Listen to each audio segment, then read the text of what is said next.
Dahil po dyan, hindi ko na lang po kayo pahihirapan. Tayo na lang po maging magkababayan na lang sa Baguio. Gusto ko lamang pong magbigay ng impormasyon na lang sa inyo. Opo, kasi naririnig ko yung pag-uusap nyo ng prosecution at ng defense tungkol doon sa success ng confidential fund. Ako po ay may mga ibibigay na information sa inyo. Pwede po kayong magsabi na lang ng oo o hindi kung naintindihan po ninyo. Alam ko naman maintindihan mo, taga Baguio ka eh. Opo, noong pong pinag-uusapan natin yung patungkol sa mga terorista, napag-uusapan po lagi ang ating Vice Presidente.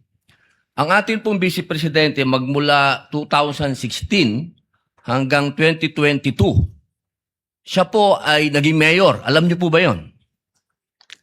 Opo, mayor Opo. ng Davao. Yan, opo.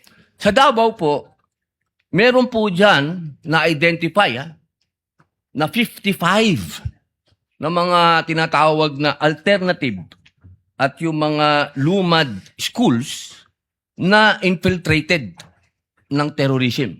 Nabalitaan niyo po ba yon? Hindi ko po gaanong napakinggan po yun. Hindi po ako aware doon. Opo. At alam niyo po ba rin na noong 2016 hanggang 2022 hanggang 2023, 12% po ng mga NPA rebels, surrenderies, were minors, 12 to 17 years old. Hindi po ako aware doon po. Maubos na po yung aking second round na lang po ako. Salamat, kabayan.